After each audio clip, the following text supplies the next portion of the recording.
Welcome in to the college football recap. It's great to be with you as always. Good morning, wherever you are. We appreciate you joining us. My name's Jeff Cameron, and we do this every Sunday morning, 11 o'clock Eastern. Take a look around the landscape of college football and see what's what. It's exciting. We're running out of weeks, guys. We got to savor this thing. Don't want to depress you at the outset here, but man, every passing game, right? We try to take it all in, make sense of it. Every week we get new information. And it's been a fun football season when you consider how many times you thought you knew what was what and how many times that shifted because of a particular performance or a stretch of games where teams turned it around. So the ebbs and flows of college football this year have been very, very good. And with that, I want to tell you who we have on the show today. Justin Wells is going to join us from Inside Texas on Texas. Does a great job for them. He'll be our first guest. Corey Clark for WarChant.com. Florida State has turned it around this year and coming off some decided wins. He'll talk about the game against Syracuse. And Anthony Broom, who's been a frequent guest on the show as Michigan continues to roll. They had an easy win over Nebraska. Everybody turning their attention towards Ohio State, no doubt, and Michigan later in the year. Should be fun. All right, let's get to that top 25 scoreboard. If you would, Matthew, we'll post that, get that rolling. No real surprises as we start with Ohio State. They dominated this football game. Miyan Williams rushed for 447 yards and a touchdown. Unfortunately, left with an injury. C.J. Stroud able to cruise through, have 5 TD passes as well. Ohio State wins going away, as you would suspect, against Indiana. Now, Georgia and Mississippi State. Stetson Bennett threw for 3 touchdowns. The Bulldogs secured a spot in the SEC championship game. Georgia will face SEC West champion LSU in Atlanta on December the 3rd. A dominating effort from Georgia, 10-0, 7-0 in the SEC now, put up 468 yards of offense. I mentioned Michigan a moment ago, 34-3. Blake Corum had 162 yards rushing and a touchdown on 28 carries. The Wolverines roll on in anticipation for their showdown with Ohio State. TCU and Texas, a game we're going to get more into in a moment. Everybody thought this would be a high-scoring affair. Obviously, it was not. The two defenses carried the day. Kendre Miller rushed for 138 yards. Had a 75-yard touchdown in the third quarter. That broke open that tense defensive struggle in Austin. TCU gets the win over Texas, 17-10. Texas struggling to score in the second half of games. We'll talk about that more in detail in a bit. Tennessee, 66-24 over Mizzou. You'll see some outlandish numbers from this football game. Hendon Hooker, by the way, threw for 355 yards and 3 touchdowns, 66 points in an SEC game, the most for Tennessee ever. Washington and Oregon turned out to be the game we all hoped it would be, a wild affair that ends with Washington beating Oregon 37-34. Peyton Henry kicking a 43-yard field goal with just 51 seconds left. They snap Oregon's 8-game win streak, and they really take out the chances of Oregon making it into the college football playoff. That's the end of an 8-game win streak for them. LSU, Arkansas, this game we kind of thought might be ugly. Remember early in the week when the numbers came out, you saw it's a 3.5-point, 3-point spread. Wonder why. Letdown spot. Justin Jefferson doesn't play. LSU does get the win 13-10. They will go to the SEC championship game. They are 8-2, 6-1 in the SEC, and they had a big defensive performance in this one from Harold Perkins Jr. The freshman was outstanding in this one. USC the other night blew out Colorado 55-17. Not much to say there. Caleb Williams rushed for 2 touchdowns and passed for 3 more. It was an electric night for him, but there are some injury concerns in the backfield now for USC. Alabama goes on the road, gets the win against Ole Miss 30-24. Bryce Young threw 3 touchdown passes. Alabama scored on 4 consecutive possessions spanning the second and third quarters to really kind of take control of this game. It was a fun one to watch and close like many suspected it would be. Arizona with the surprise upset of UCLA. It was a weekend in which the Pac-12 kind of cannibalized itself yet again. It seems to happen every single season. That is a bad loss for UCLA. A big win for Arizona, 34-28. They snap an 8-game road losing streak against ranked teams. Utah crushed Stanford 42-7. Not much to talk about there. Cam Rising threw 3 touchdown passes. Penn State shut out Maryland 30-0. Want to talk about hurt your feelings? At halftime, Maryland had all of 27 yards. Ouch. Purdue knocks off Illinois, and what was already a muddled mess in the west of the Big Ten continues to be just that. That gives Purdue the tiebreaker over Illinois now, if in fact it comes down to that kind of a deciding factor. We had Central Florida over Tulane. Tulane had been a covering machine this year. They lose at home in New Orleans 38-31. John Reese Plumlee accounting for 308 yards and 3 touchdowns. UCF takes over first place in the American Athletic Conference. K-State crushes Baylor 31-3. Hard to get a read on the Big 12 every week. Strange results. That is a decided victory for the Wildcats, who are now 7-3, 5-2 overall. Cincinnati beat East Carolina. Also of note, Florida State with a second dominating performance. Also, Notre Dame gets a win in a game that turned out to be a lot closer than many thought it would be against Air Force. As it is, that's your look at the top 25. We have an opportunity to bring in Justin Wells inside Texas. Does a great job covering the Longhorns. We're going to talk to him right now. In fact, and Justin, good morning. Thanks for the time as always, buddy. Hey now, nice to meet you, Jeff. Absolutely thankful to have me on this morning, man. Yeah, absolutely. Well, let's get straight to it. I am kind of curious your thoughts. Texas has held under 200 yards.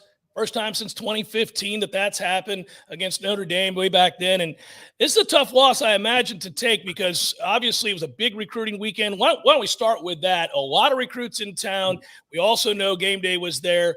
This isn't the result Texas expected to get. Do you think it has any deleterious effect on recruiting? From the recruiting standpoint, I don't think it'll have too much. Texas has about 5 or 6 spots left in this 2023 class.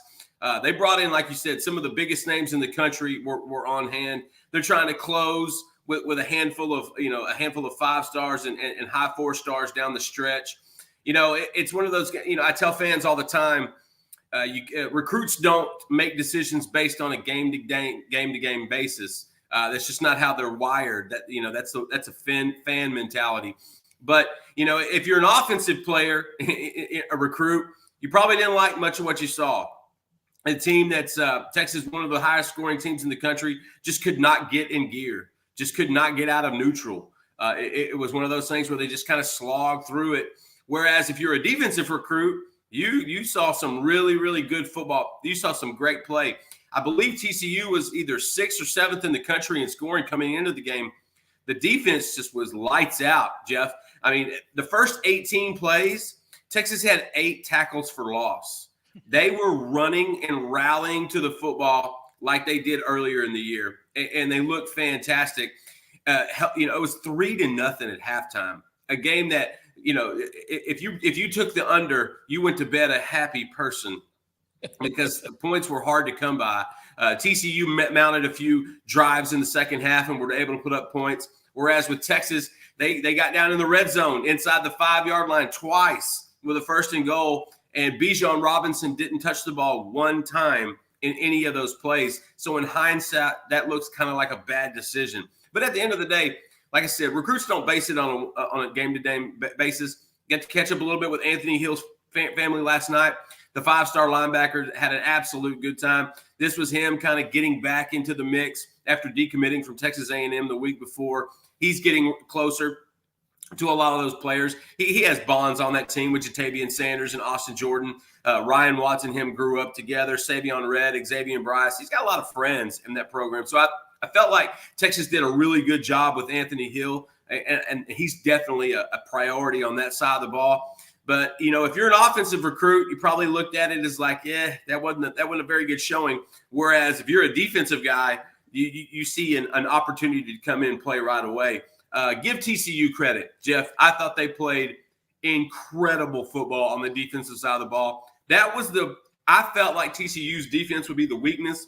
It wasn't. Those guys came prepared and locked and loaded. And so at the end of the day, TCU got the best of them. Justin, I am curious because I watched a lot of this game. It was a fun game to watch because it was so physical, and I love a good physical brand of football. You're right. We expected to see offensive fireworks. We didn't get it. Both defenses carried the day, a dominating performance.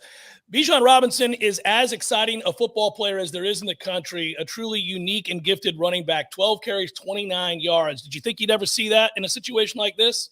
Hell no. Listen, before the game, He needed 41 yards, Jeff, to get to 3,000 for his career at Texas in basically 26, 27 games. You know, a fantastic number. He never got it. That story is still sitting in drafts. If you would have told me that we wouldn't publish that during the game, I would have called you silly. That was, if you want a microcosm of the root problem of this loss, look at Bijan Robinson's stats. It just did not work. And it wasn't from a lack of attempting. Now, I felt like they got away from him in the second half. And a guy like Bijan, you got to keep feeding. He's one of those old school NFL volume type carry guys. You know, but, you know, when we used to play fantasy football back in the day, there was no running back by committee. It was one guy. He toted the rock for 30 times a game, and you knew who you can rely on. Bijan's that type of guy. And coming off a big win on the road against Kansas State, a good Kansas State defense where he got the ball a season high 30 times, I don't understand why you wouldn't go back to that well. Well, the problem was the offensive line. There was no push. The TCU defensive front was outstanding, Jeff, and they could not get that surge that they needed. So often you would see him just a little short of the marker, for a first down to try to move the chains. For so often you would see a bad pass. Ewers did not have a good game whatsoever, probably his worst as a Longhorn to this point. Some of the play calling was essentially suspect. And when you only target 3 people in the passing game for the entire game, that's a problem. That's something that needs to be fixed. And so I don't think any one of us came into this game thinking it was going to be a defensive showdown. But the lack of getting any sort of push from the offensive line and getting Bijan Robinson just a little crease, I think really reared its ugly head as the game went on. And then Quinn Ewers, he just couldn't get it going. Now, granted, towards the second, later in the game, they mounted a few drives. They just couldn't get it in the end zone. They just couldn't punch it in. And like we talked about earlier, 2 times inside the red zone, 1st and goal from the 5, 1st and goal from the 4. They ran 8 plays. Bijan Robinson wasn't involved in any of them. And to me, that's borderline criminal. So I'm curious about 2 things. What did Sark say about that after the game? And then moreover, are Texas fans getting slightly concerned with Quinn Ewers? Because this was a really ugly game for him. 17 of 39, buck 71. Like you said, he really honed in on just a couple of guys, was hell-bent on trying to hit the deep pass again. And we've seen that from him before where he falls in love with that. You have arguably one of the best players in the country in the backfield. I got to imagine Texas fans today are infinitely frustrated by those choices. And at the end of the day, Sark has to answer for that. He did. He said that they wanted to go to Bijan more, but they couldn't find those holes. Give TCU credit. They played incredibly sound gap control. And a few of those you felt like, well, Bijan could have bounced it to the outside or Bijan could have gone back to this side. But it's so easy for us to say that when we're sitting where we are and we're not on the field and in the moment with those guys trying to make those reads.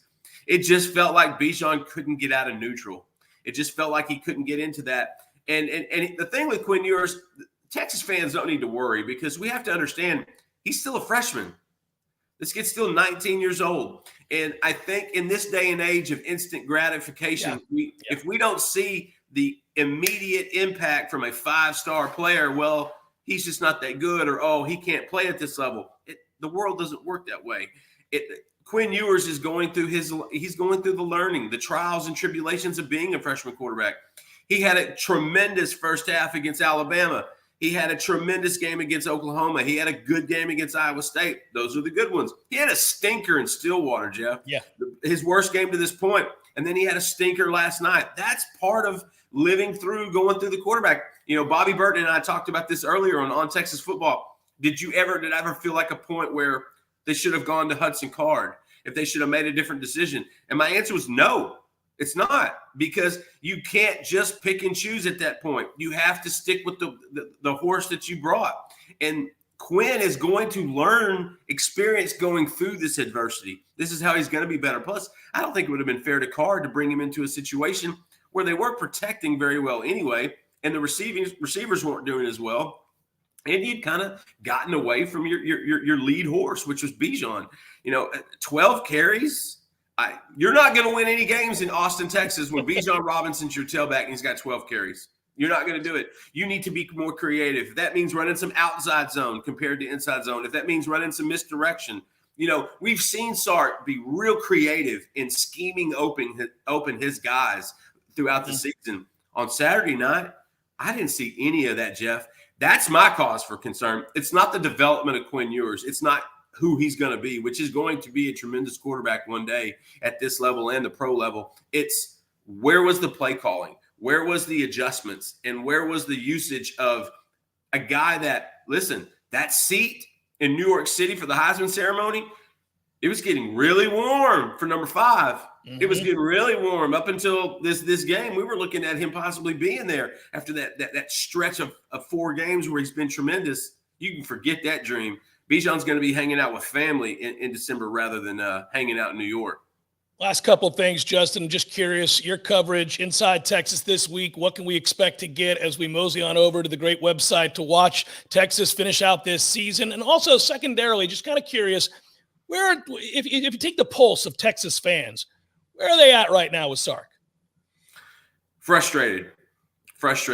I still think there's optimism. There has to be. Sark has done a great job in changing the culture in this program. And I say that because if you look at this team 9 months ago compared to now, the buy-in is unanimous. There is Sark got rid of a lot of the malcontents last year. There was some hangover, some overlap from the Tom Herman days. He got rid of most of those guys.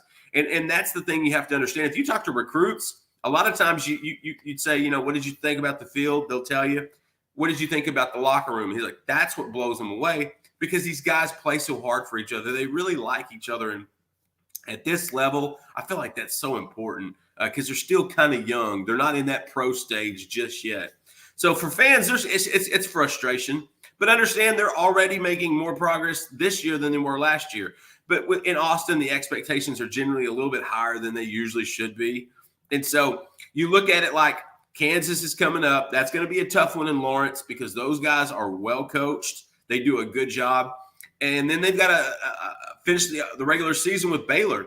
And that's always a fist fight, especially when those guys come to Austin from Waco. And so this week you're going to see more recruiting stuff because we're like almost 4 weeks from early national signing day. It's a personal holiday for me, quite frankly. That's my own Christmas. I absolutely love it. Come see us at InsideTexas.com because we are a recruiting machine. We're going to talk more about, where recruits are, where this class is headed. Still a top 5, top 6 class in the On3 rankings right now. I don't expect that to change. And also, a lot of feedback from recruits because, like you said, there were a lot of big-name guys that were on campus this last weekend.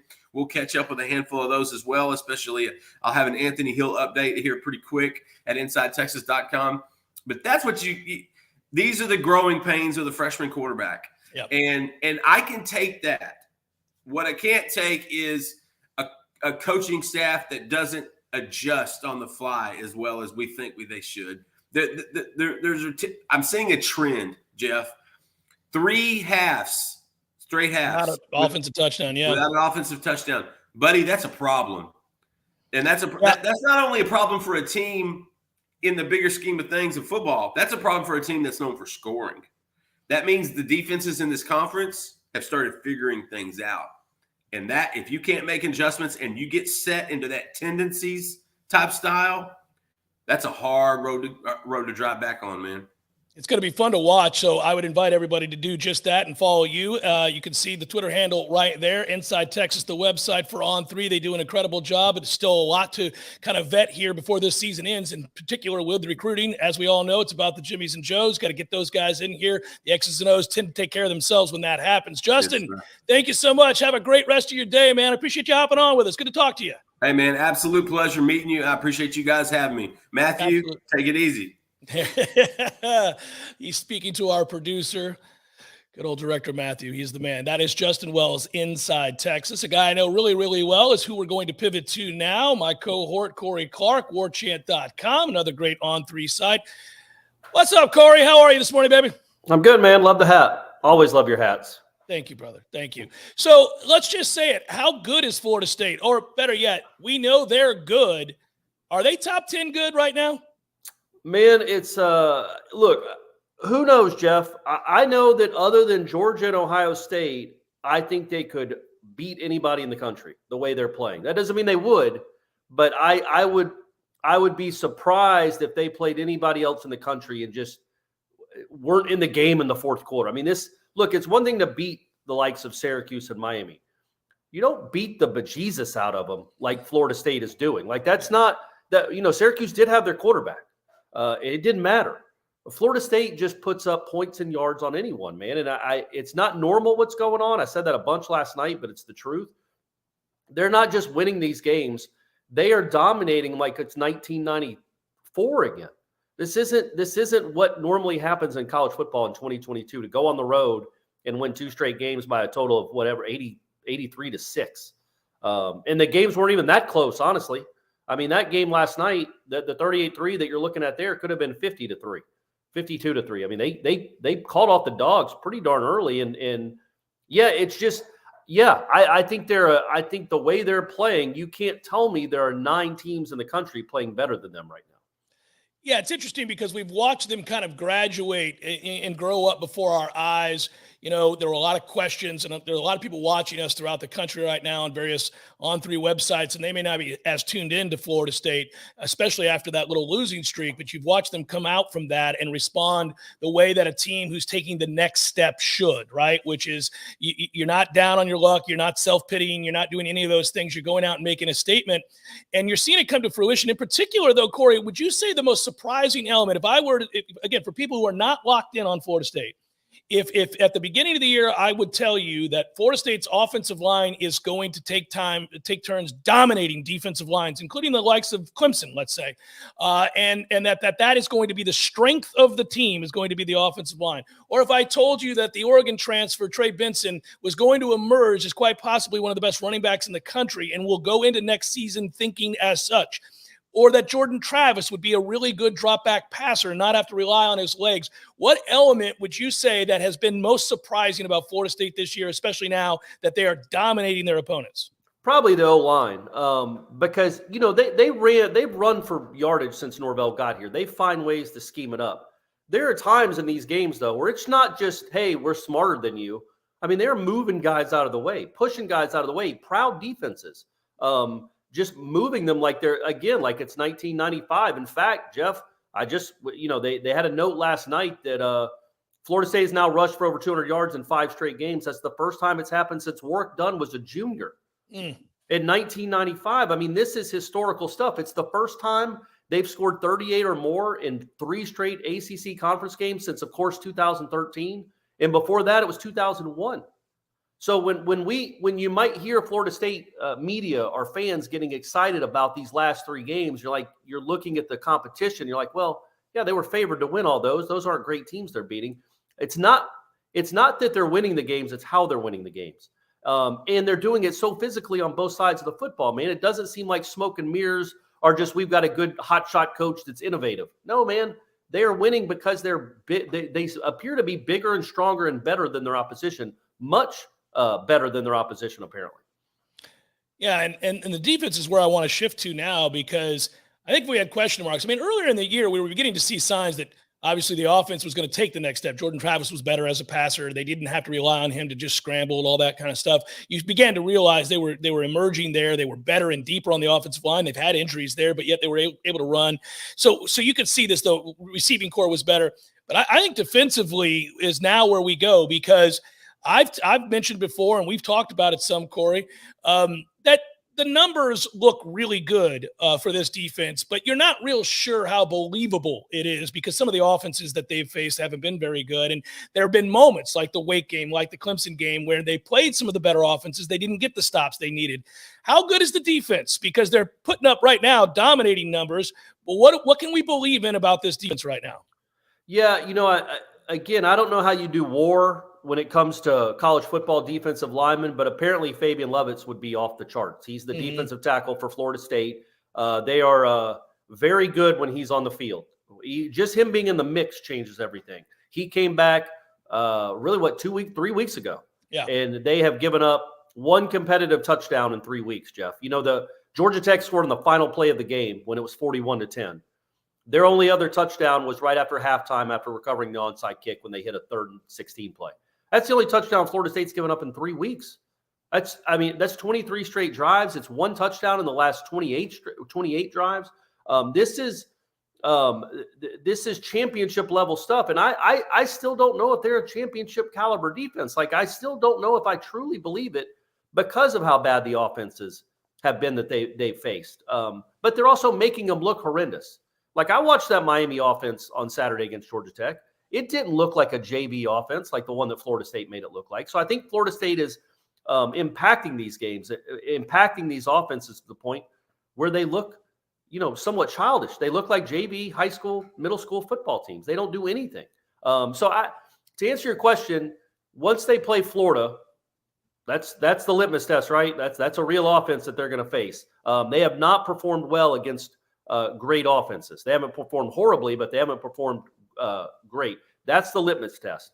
But it surely is a good sign that they are absolutely suffocating these teams, not letting them breathe. Like, Syracuse had 3 first downs. That's 3 straight games. The opponent has had less than 70 yards of offense at halftime. It's a strange. We've watched transformations before at Florida State. You and I have covered that program, and we've seen them go from bad to good to great. It feels like they're certainly in the good, on the verge of possibly being great. If you project out from here for Florida State, for those that don't know, recruiting class-wise, Corey, final thing I'll ask you, how much of a jump do you see in the next 3.5, 4 weeks for this program now that has, the quote-unquote proof of concept stuff that you hear so often? They've certainly done that. Mike Norvell is solidified now. He's not going to be going anywhere. People can trust that, hey, whether it's a recruit or an assistant coach that he may want to bring in, the regime is safe. He's not going anywhere. Well, they went from a team 2 years ago that was getting blown off the field by anyone with a pulse to now blowing everybody off the field. So when you talk about the proof of concept and you're a recruit, I get it. I get the guys 2 years ago not believing in what they were doing. How could you? You hadn't seen it. Well, now you have. So look, man, they're 17th now in recruiting rankings. Maybe they crack the top 12-ish, which I think is a good finish. It's that next class. It's these kids that are juniors that have watched this thing build now for 2 years that really start to believe in his message and what he's doing. And again, Jeff, we know it's 2022. This is the class of 2023. The portal is wide open. And Florida State has made its hay with the portal. And I think, again, you don't want to build your whole program with that.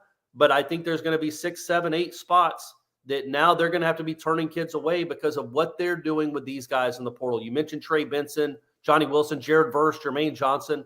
Like, these guys are becoming stars at Florida State. So it's just going to, I think, the portal, again, will be a huge benefit for Florida State. And it really helps now that you're going to have 8 or 9 wins, maybe possibly 10, and go to an actual bowl game, man. The Noles are going bowling. What's going on here? Back to the world of college football the way it's supposed to be, right? With some of the elite exactly teams right. becoming elite again. Corey, always appreciate it, brother. Be well. Have a great rest of your Sunday. I love you. Love you too. That's Corey Clark. If you can't tell, we know each other. That would have been a weird send-off if that was a random stranger that we're having on the show that happens to work at a different On3 site. But it's fun to watch. It's, Florida State was the talking point right there because Corey Clark covers Florida State for warchant.com, another On3 outlet. All of our guests today are On3 outlet guests, of course. And in a moment, we'll bring on Anthony Broom here, we hope, from the Wolverine and discuss Michigan, who cruised obviously rather handily against an outgunned Nebraska team, another team that I cover. But that said, these are the storylines in college football. Like we were just talking about Texas a moment ago with Justin, who does a great job, Justin Wells with Inside Texas. And when you think of Texas or you think of Florida State or you think of the bigger brands in college football, ideally, and I know fans would say, I really don't care how anybody else is doing at a given time. I understand that. But if you take a step back and you look at the big picture of college football, one of the things to note to me is certainly that if you get Texas operating at peak efficiency. They're not there yet, obviously. If you get Florida State operating at peak efficiency, not quite there yet, but starting to show signs.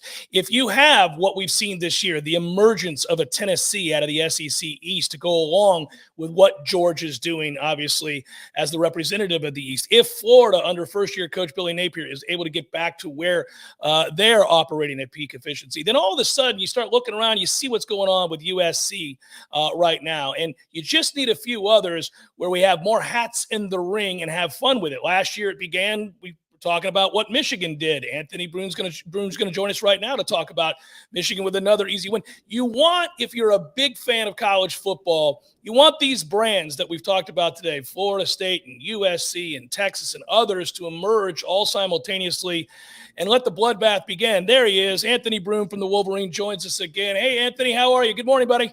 I'm wonderful. Thanks for having me back. Yeah, it's good to have you back. Look, that's a ho-hum win. We know what it was going to be all along, but I guess let's look big picture here. It's nice to be able to sleepwalk in a game like that against Nebraska. Did Michigan come out healthy from this game? A couple guys banged up. Donovan Edwards was, as Jim Harbaugh put it, working through something. I think he'll be fine moving forward.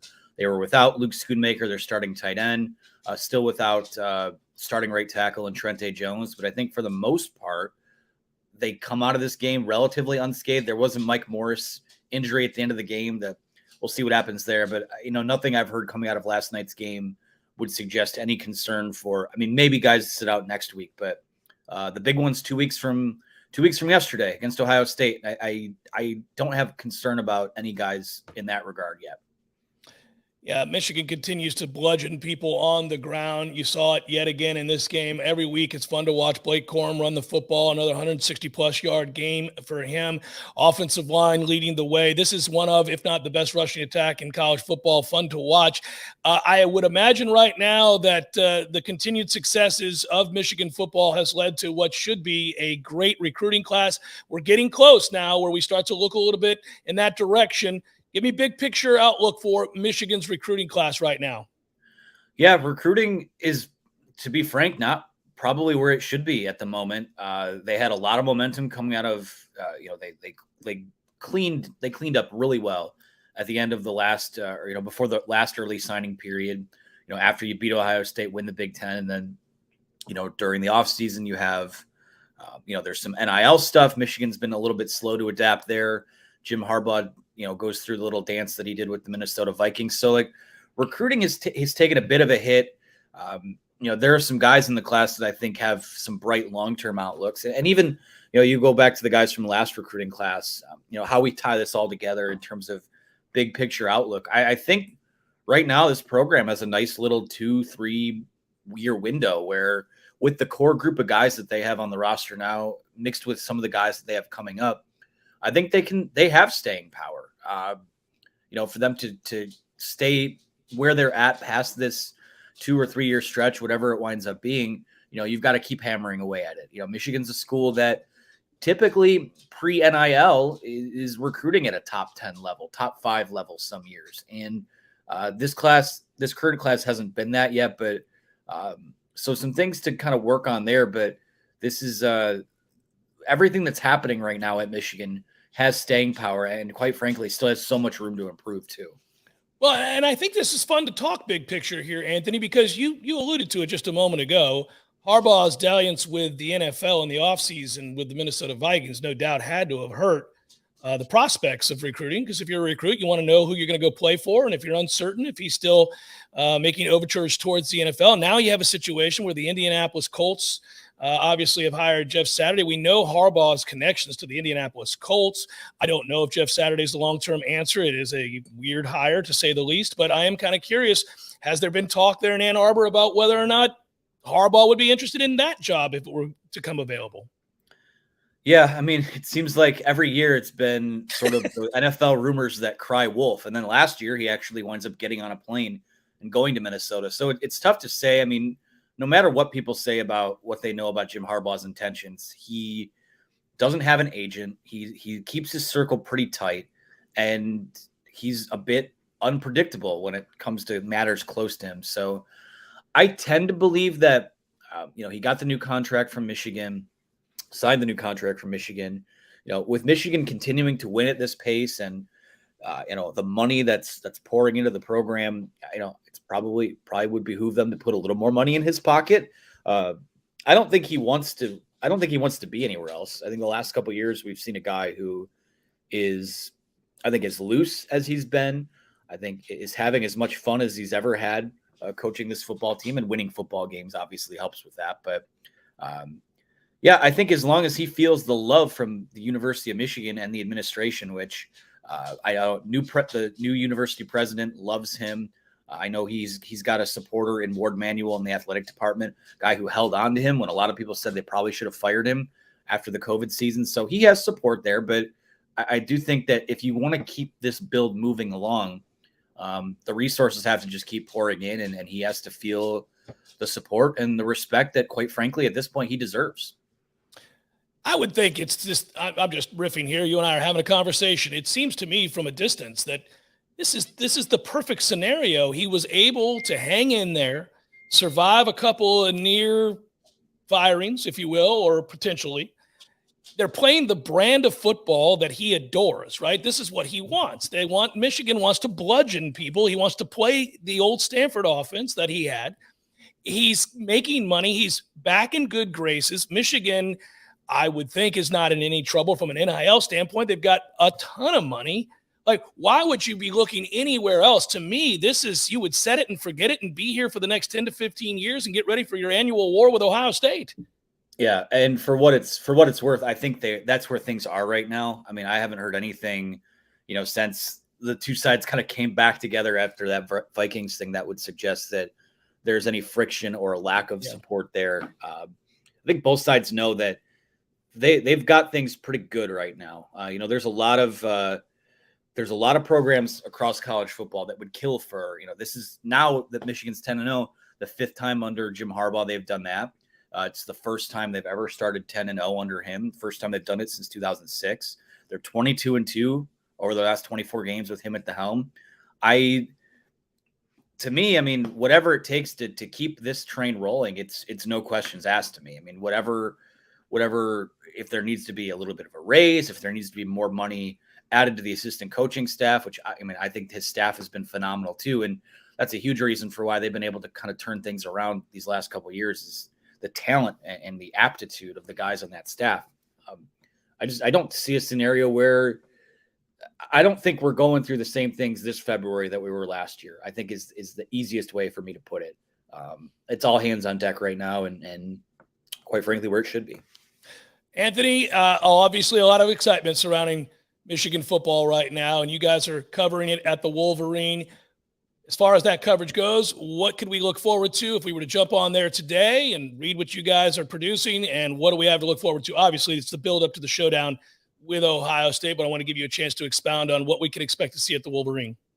Yeah, I mean, it's the 10th week in a row where we've had just kind of casual domination from this team. So at this point, the takeaways are they are what they have been. But I mean, no one, again, I don't want to get up here and pontificate, but I think in our market, no one puts out a better post-game package. I mean, we've got every single angle covered, from a post-game live reactions to offensive and defensive notes to columns from guys like Chris Ballas and John Borton and Clayton Safey, who's a content machine as well. So, yeah, I mean, just about every single angle you could ever imagine having covered coming out of that football game, we've got it there. And it's been that way every week too. So it's been, these are, as you know, these are a lot easier to do when the team is winning and people are excited and they'll click on whatever you throw out there.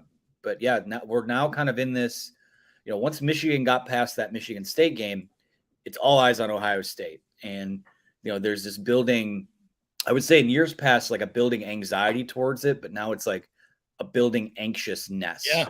Let's get there and do it 2 times in a row. So yeah, been a lot of fun and so much content at our site, and, proud to be a part of it. And you can get it right now for just $10 all the way. So like let's do this now. Everybody jump on board, sign up. It's $10. What are we waiting on? Anthony, always good to talk to you, man. Be well. We'll talk to you again, I'm sure, the week of the Michigan-Ohio State game. Sounds great. Thank you for having me. Absolutely. Take care. That is Anthony Broom of the Wolverine. As we said earlier, would always invite you to check out these On3 sites. Justin Wells, Inside Texas, Corey Clark, warchant.com, Anthony Broom, the Wolverine. These guys and the rest of the On3 sites, the best in the business covering the sport we all love, college football. I want to thank my producer, Matthew Hutchinson. I want to thank all of you as well. Don't forget, we'll be right back here next Sunday, 11 a.m. Eastern. We'll highlight 3 games like we do every week. We'll take a look around all of college football, certainly within that top 25. Give you some thoughts there as we get down to the nitty-gritty. Some of the rivalry games are forthcoming. There's still room for those that are battling to try to get into the college football playoff. Maybe we'll see some upsets along the way. Sport offers so much that we love. We're going to cherish these last few weeks, so join us every Sunday at 11 a.m. Eastern time. Right here on On3. Until next week, enjoy the football, everybody. Be well. Have a great rest of your Sunday. We'll talk again soon.